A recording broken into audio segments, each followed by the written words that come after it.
Ashes of Thornewood, written by S.K.J. Part 1. In golden light where shadows play, we journey on as night meets day. A canvas waits to hold our dreams, while whispers chill in fields of gleam. The road winds on, the air grows thin, where truth and doubt lie deep within. A promise made, now edged with fear, as darker truths draw ever near. The grand estate with columns high, a gilded cage beneath the sky. Yet love, though tested, will endure, a rose of hope and ash so pure. Chapter 1. I sat on the edge of the porch, nervously smoothing the fabric of my dress. The late afternoon sun cast long shadows on the groaning planks of the weathered farmhouse, the unkept grass rising high beyond my ankles. It hadn't been a farm since Benjamin died. The warmth of the day was slipping away, replaced by the cool breeze of evening. My sister, Lottie, sat beside me on the old porch swing, her eyes reflecting the same anticipation that churned in my stomach. "You look lovely, Evie," Lottie said softly, sensing my nerves. "He won't be able to take his eyes off you." I smiled, but the whirlwind of it all made me uneasy. "It's all so sudden, Lottie. A few months ago, Sebastian was a stranger, and now I'm waiting for him to take me away." Lottie laughed lightly, her voice a balm to my anxious heart. "Well, you can't say it wasn't romantic. Meeting at the summer fair, him sweeping you off your feet during that dance." I sighed softly, recalling the memory. The fair had been a rare moment of joy in a time overshadowed by war. Though the war hadn't reached our little corner of the world, it was all anyone talked about.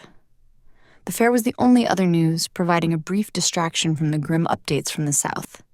The fair was smaller than in previous years, but the fields were full of life, laughter ringing out despite the looming darkness beyond. I had been dancing freely with Lottie in the center of the old Harrelson barn floor, my hair down, to great gasps from the audience when I spotted him.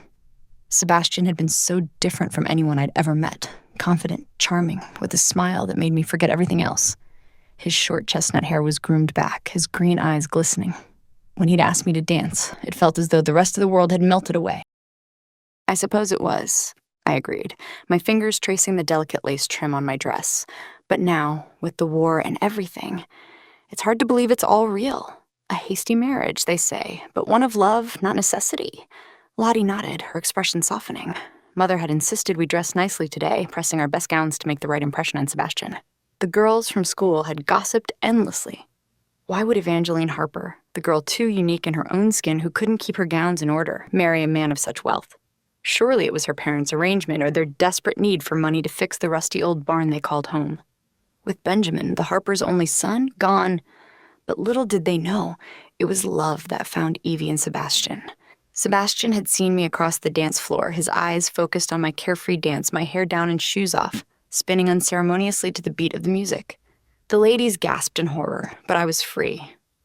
Freer than the corset that bound me to the slender figure deemed appropriate.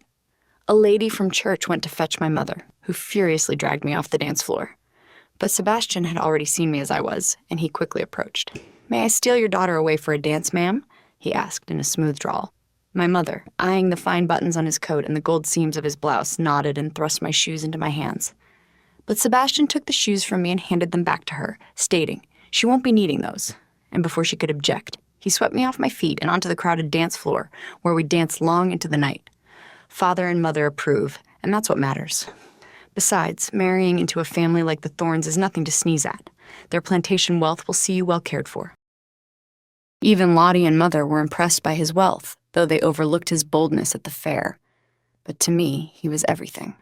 I glanced down the road, hoping to see the distant outline of Sebastian's carriage. The hours felt like days, each minute stretching longer than the last. I just want to see him, to know that everything will be all right once we're together. Now it was early October, the summer fair behind us, and time was fleeting before winter set in. "I leave for home next week," he had told me, as we sat under the oak tree behind my house. Lottie watched us from the back porch, her nose buried in a book, kindly giving us space. My heart sank as he intertwined his hands with mine. He had been staying with an uncle for the summer, and now that it was ending, he too would be fading with the season. "But I hope not to go home alone," he said, gently turning my cheek so our eyes locked. My heart raced, my chest about to burst. He reached into his pocket and pulled out a velvet box, his hands lingering on the lid. "I've never met anyone like you, Evie," he said, his eyes locked on mine. "I know this is sudden, but I can't imagine a life without you. I can't even imagine leaving you for a season. I know this asks a lot, to leave your family behind, but He trailed off. My cheeks flushed as I grabbed his hands and kissed him on the cheek. "Of course I'll marry you," I said. I heard Lottie scream from the porch, running into the house to grab Mother and Father. But that time had come and gone, and now it was time to leave. Lottie reached over and squeezed my hand, her grip warm and steady. "It will be, Evie. Soon enough, you'll be in Missouri, and all of this waiting will be behind you." Missouri meant being closer to the war. Yes, but that's where his plantation was. His mother, his future. Mother and Father weren't happy about the proximity to the war, but it could be worse. It could be Georgia or Tennessee. Missouri brought us closer to home. Only a few days' ride would land me right back with Lottie, Mother, and Father. We sat in silence for a moment, listening to the rustle of leaves in the breeze and the distant murmur of the town. Wingington was quiet this time of day, the kind of quiet that makes every sound seem louder, every breath more pronounced. The kind of quiet that only deepened the longing in my heart for Sebastian's return. I began to hum under my breath, picking at the lace thread coming loose on my dress, a hum of a fiddle once danced to long ago. When the sound of wheels on gravel finally reached our ears, I felt my breath catch in my throat. Lottie's hand tightened around mine, and we both rose to our feet, our eyes fixed on the bend in the road. "He's here," Lottie whispered, and I could only nod, my heart beating faster with each passing second. A few neighboring homes had people out on their porches. Mother had told everyone in town that her oldest, wild daughter was to marry a man of wealth. Now the nosy neighbors were peering out of their homes to catch a glimpse of the insane suitor. The carriage threw up dirt as it approached, the horses clopping nearer, and the carriage driver shouting at them. I made my way down the creaky steps to stand at the edge of the drive, waiting. The black carriage slowly became more visible, gold ornate markings wrapping around it like tree branches. As the carriage came to a halt, my heart pounded in my chest. The door swung open, and out stepped Sebastian, looking every bit as dashing as I remembered. His tall frame was accentuated by a well-tailored coat, the deep blue of his waistcoat contrasting sharply with the dusty, worn landscape around us. His chestnut hair was perfectly combed back, and his green eyes locked onto mine the moment he stepped onto the gravel. "Evie," he said, his voice warm and smooth as honey, a smile spreading across his face as he approached. He took my hand, lifting it gently to his lips. The gesture was so natural, yet it sent a thrill through me as if it were the first time. "You're even more beautiful than I remembered." I felt my cheeks flush, butterflies fluttering through me. A mixture of pride and shyness washed over me. "Sebastian," I murmured, barely able to find my voice. "You've come." "Of course," he said, his eyes flickering briefly to Lottie, who stood beside me. He smiled at her, and she returned it with a warmth that made me realize just how much I wanted them to get along. Lottie, only a year younger than I, was my everything before now. A sister, but more of a best friend in the small town we called home. Their friendship was essential to me. "Miss Lottie, it's a pleasure to see you again." "And you, Mr. Thorn," Lottie replied, her tone polite but friendly. "Or should I say, Sebastian? After all, we've danced together." Sebastian chuckled softly, easing the tension in the air. "Indeed, we have. I hope you've saved a dance for me this evening." Lottie laughed genuinely, an almost snort escaping her, and I felt a wave of relief. They liked each other. That was more important to me than I had realized. The two talked as if they had known each other their whole lives. When the sun dipped low, casting a golden light over the fields and turning the old farmhouse into a silhouette against the evening sky, we made our way from the farm grounds into the home. Inside, the table was set with our finest, though admittedly modest. China and the smell of roasted chicken and fresh bread filled the room. My mother had outdone herself, wanting to make a good impression. My father stood as we entered, his eyes narrowing slightly as he assessed the man who was to take his daughter away. They had met only once before to get my parents' blessing for marriage, and it had been brief due to the excitement and need for him to return home to prepare for my arrival. "Mr. Harper, Mrs. Harper," Sebastian greeted them with a respectful nod. "Thank you for having me." My father extended a hand, which Sebastian shook firmly. "It's good to finally meet you properly, Sebastian. We've heard a great deal about you." "Only good things, I hope," Sebastian replied, his smile disarming. My mother, always the peacemaker, chimed in. "All good things, of course. You've made quite an impression on our Evie." Sebastian's eyes softened as he looked at me. "And she on me, Mrs. Harper. I'm the luckiest man alive. To mother and father, this was a great financial decision to ensure my future of wealth and stability." I knew Sebastian sensed their ambitions, but it didn't faze him. He saw beyond that, just as he saw through me. We all sat down to dinner, the conversation flowing easily at first. We spoke of the farm, the weather, the journey from Missouri to Iowa. But as the meal progressed, it was inevitable that the conversation turned to the war. How could it not, when it loomed over everything? "I must say," my father began, his tone growing more serious, his cheeks flushed pink with the hint of mead. These are troubling times for our country. The war, it's tearing us apart. But I believe we're fighting for something that needs to change. The institution of slavery. It's a stain on this nation. It's high time we rid ourselves of it. I glanced at Sebastian, holding my breath. My mother set her hand openly on his politics. Of course, Father would bring it up. My father's views were not uncommon in the North, but they were not always well received, especially by those from the South. And Sebastian and I hadn't had the opportunity to discuss these things. I knew that his family, with their plantation wealth, might be steeped in a different culture, one that I feared might clash with my father's ideals. What if his views deterred our affection for each other? But Sebastian met my father's gaze evenly, and when he spoke, his voice was steady. I couldn't agree more, Mr. Harper. Slavery is a blight on our country. It's one of the reasons I wanted to join the Union cause, to fight for something greater than ourselves. I've seen firsthand the suffering it causes, and I believe we must do all we can to end it. My father's face lit up with approval, and I could feel the tension ease from my shoulders. Both Lottie and Mother wore expressions of shock, matching my own, but Father chuckled. Well said. Sebastian. It's good to know my daughter will be in the care of a man with such strong principles. My mother, who had been watching Sebastian intently, her dirty blonde hair loosely falling in her face, smiled softly. And handsome too, she added, her voice teasing as she glanced at me. Evie, you found yourself a good one. Not sure how you managed. I felt my cheeks heat again, though I couldn't help but smile. I felt lucky, more so that someone as handsome and kind as Sebastian could see something in me, something worth loving. Sebastian reached over and took my hand under the table, giving it a gentle squeeze. There are not many women in the world like Evie, he said. It's her free spirit that attracts me. The warmth of his touch spread through me, calming the flutter of nerves in my stomach. As the conversation continued, I found myself feeling more at ease. My parents seemed to genuinely like Sebastian, and I could see that he was making an effort to win them over. It wasn't just his charm, though that certainly helped. It was the way he listened, the way he respected my father's opinions, the way he treated me, with care, with love. By the time dinner was over and we moved to the sitting room for coffee, I felt a quiet confidence settling in my heart. This was right. It was all happening quickly, yes, but it was right. Sebastian was the man I wanted to spend my life with, and tonight had only solidified that feeling. A man of such kindness, of such grace, someone who cared for my family. What more could I ask for? As we sat together, Lottie playing softly on the piano in the corner, Sebastian leaned in close and whispered in my ear, I can't wait for us to start our life together, Evie. Just a few more days. I nodded, unable to find the words to express how much that meant to me.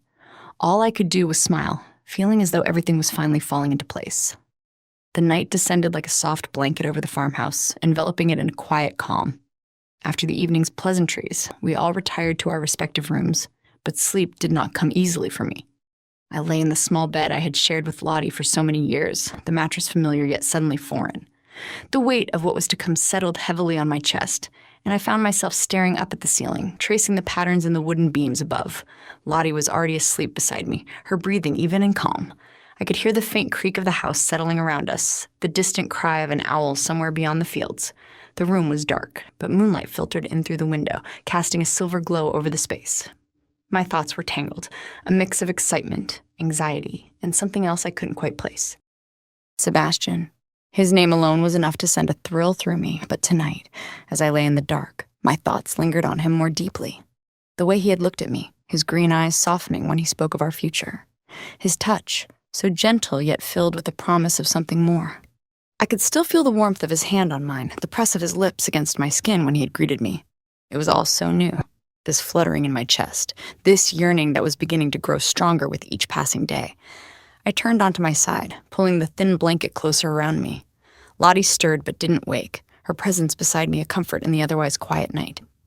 My mind drifted back to the conversation at dinner, the way Sebastian had spoken so assuredly about his beliefs, aligning so perfectly with my father's. It had been a relief, yes, but also a surprise. I had feared, somewhere deep inside, that our different upbringings might lead to conflict, but instead, it seemed to bring us closer. He was a man of principles, and that only deepened my admiration for him. But it wasn't just admiration.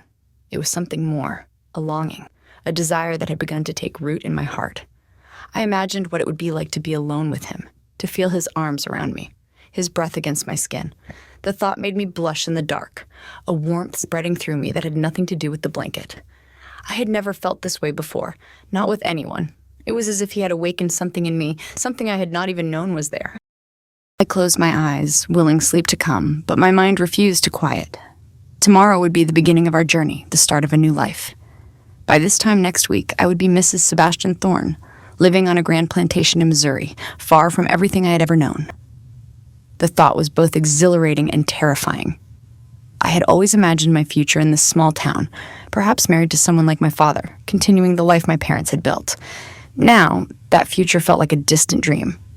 Instead, I was stepping into a new role, a new life with a man who was still, in many ways, a mystery to me. And yet, I couldn't help but feel that this was exactly where I was meant to be.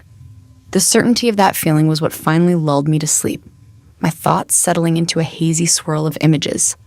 Sebastian's smile, the warmth of the sun on my skin, the distant horizon that awaited us. The morning arrived too quickly, dawn's pale light pulling me from sleep. Lottie was already up, her side of the bed neatly made as she moved about the room quietly, careful not to wake me. But I was awake, my mind already buzzing with the day's events. Today was the day we would leave. I stretched, feeling the stiffness in my limbs, and then rose to join her. "Morning, Evie," Lottie said with a smile, her eyes bright despite the early hour. "Are you ready?" I nodded, though the knot of nerves in my stomach told a different story. "I think so," I replied, my voice still thick with sleep. "It all feels so surreal." Lottie laughed softly. "It'll all feel real soon, especially once you're with Sebastian." We dressed quickly, the room filled with the rustle of fabric and the soft creaks of the floorboards beneath our feet. I chose a simple dress, one that was comfortable for travel, but still elegant enough to meet Sebastian's eyes with pride. Lottie helped me with my hair, braiding it back with a few loose tendrils framing my face. I could see the excitement in her eyes, mirroring the emotions swirling within me. Downstairs, the house was already awake, my mother bustling about in the kitchen, and my father outside, ensuring that everything was in order for our departure. The smell of breakfast filled the air, a mix of freshly baked bread and sizzling bacon. It was a comfort, this familiar routine, and yet it was tinged with the knowledge that this would be the last time I experienced it as a daughter in this house. After a hurried breakfast, where my mother fussed over me and my father offered a few stern but affectionate words, it was time to go. My bags were packed and loaded onto the carriage, Lottie and I standing at the doorway, taking in the sight of our home one last time. "You'll write to us, won't you?" Lottie asked, her voice catching slightly. "Of course," I replied, pulling her into a tight hug. "As often as I can." We held onto each other for a moment longer before finally stepping outside, the morning air cool against my skin. Sebastian was waiting by the carriage, his presence as steady and reassuring as ever. He smiled when he saw me, that familiar warmth in his eyes. "Ready?" he asked, his hand outstretched to help me into the carriage. I took his hand, feeling the strength in his grip, and nodded. "Ready."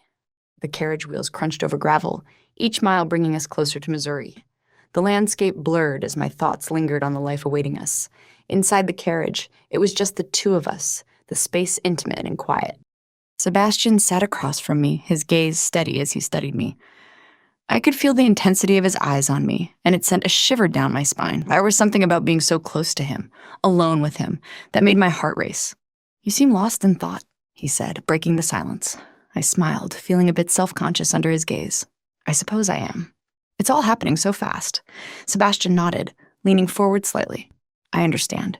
It's a big change, leaving your home, your family. But I promise, Evie, I'll do everything I can to make you happy." There was sincerity in his voice that touched me deeply. I reached out, placing my hand over his. "I believe you, Sebastian. I do. It's hard to let go of everything I've ever known." He turned his hand over, his fingers intertwining with mine. "You're not letting go. You're simply starting a new chapter, and I'll be right there with you, every step of the way." His words were comforting, and I found myself relaxing into the journey, the tension in my shoulders easing as I leaned back against the seat. The carriage swayed gently with the motion of the road, and I let my eyes close for a moment, allowing myself to be lulled by the rhythm. As we traveled, the conversation flowed easily between us. We spoke of the wedding, of the plans we had for our future, of the life we would build together in Missouri. Sebastian described the plantation in vivid detail, the sprawling fields, the grand house, the river that ran along the edge of the property. It sounded like something out of a dream, a world so different from the one I had known. "I can't wait to show you everything," he said, his voice filled with excitement. "I think you'll love it there." "I'm sure I will," I replied, my mind painting pictures of the life we would have. It sounds beautiful. It is, Sebastian agreed, his eyes alight with passion. But it will be even more beautiful with you there, Evie. I've waited so long for this, for us to finally be together. His words sent a thrill through me, and I felt that longing rise again, stronger than before.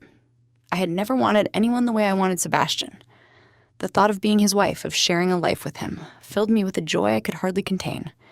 I've waited too, I said softly, my eyes meeting his. And now that it's almost here, I can hardly believe it. Sebastian's hand tightened around mine, his gaze growing more intense. Believe it, Evie. In 2 days, you'll be my wife, and we'll have the life we've both dreamed of. The promise in his words made my heart soar, and I felt a surge of excitement, the anticipation of our wedding day, of the life that awaited us.